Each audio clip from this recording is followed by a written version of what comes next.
Eu fiz uma radiografia aqui, isso aqui deu bastante trabalho, mas depois que você vê, você percebe um padrão.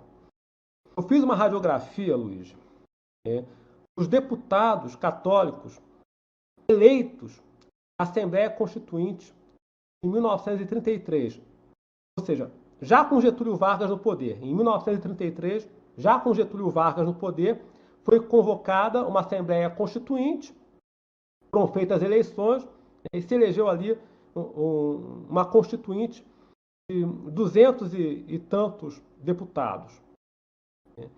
Eu fiz uma radiografia dos católicos. Quem eram os católicos, né? Quando eu digo católico, quem eram os deputados católicos?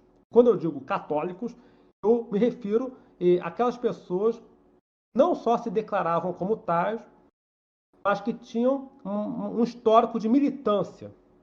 Ou seja, aqueles homens que publicavam livros, ensaios de caráter apologético, aqueles homens que participavam de entidades católicas em posto de responsabilidade, porque assim você consegue peneirar bem, né?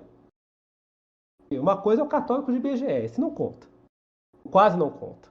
Outra coisa, né, é aquele deputado eleito que tem um histórico, ou seja, tem uma certa dedicação, reserva uma parte do seu tempo para promover os propósitos do catolicismo. Isso sim. Então, eu fiz esse levantamento e constatei o seguinte: na Assembleia Constituinte de 1933, foram eleitos 31, 31 deputados católicos. Destes 31, 17 haviam participado da Revolução de 1930. Seja defendendo ou até mesmo assumindo postos de confiança a convite do novo regime, a partir da Revolução de Outubro de 1930. Então estão todos aqui mapeados nominalmente. Então eu vou citar rapidamente, para não cansar vocês, né, você teve o Alberto Augusto Diniz, deputado pelo Acre, participou da Revolução de 30. Antônio Xavier de Oliveira, médico, enfim, autor de alguns livros sobre o exército, redivisão política de fronteiras e tal, colonização. O Valdemar Falcão, esse daí, inclusive, se tornou mais tarde sócio do Clube 3 de Outubro, que era o clube dos tenentes ali. Depois se tornou ministro do Trabalho na ditadura Vargas. O Luiz Cavalcante Sucupira, que serviu no gabinete do ministro da Aviação e Obras Públicas de 1930 a 1934, autor de alguns livros aí interessantes. José Antônio de Figueiredo Rodrigues, também pelo Ceará, médico, nascido na cidade de Sobral. Leão Sampaio, também do Ceará, médico filiado ao Centro Dom Vital, e a Liga contra o Analfabetismo e tal. Odon Bezerra Cavalcante, advogado, educado no Colégio São Pio X, filiado à Associação dos Moços Católicos, foi militar durante algum tempo. Francisco Barreto Rodrigues Campelo, de Pernambuco, advogado, autor de 2 livros, Pelo Catolicismo e pela Unidade Política do Brasil e Colonização Penal da Selva Brasileira. Antônio Vicente Andrade Bezerra, Pernambuco, jurista, foi diretor da Faculdade de Direito da Universidade Federal de Pernambuco durante a ditadura Vargas. Evindo Coelho, médico, presidiu o 2º Congresso Católico de Minas Gerais, em 1911, foi prefeito de Ubá durante a ditadura Vargas, nomeado pelo interventor. Joaquim Furtado de Menezes, Minas Gerais, engenheiro, professor da Escola de Minas, Ouro Preto, né? Foi membro do Conselho dos 500, né? Uma organização que apoiava a Revolução de Outubro, né? Diretor do jornal católico Adoremos. Adroaldo Mesquita da Costa, advogado gaúcho, tio do Costa e Silva, do capitão Arthur da Costa e Silva, né? Condecorado depois pelo Papa. Heitor Anes Dias, médico, clínico particular da família Vargas, no Rio Grande do Sul, presidente do Instituto Católico de Ciências e Letras, Renato Barbosa, membro do Conselho Consultivo do Instituto Católico de Ciências e Letras,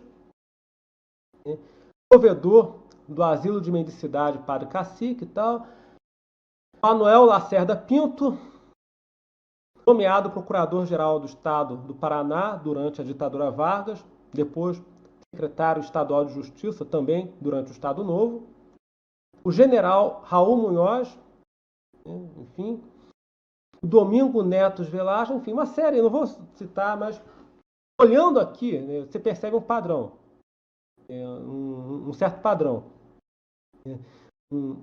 Os 31 deputados católicos, católicos de fato, militantes, eleitos para a Assembleia Constituinte em 1933, 17 haviam participado da Revolução de 1930.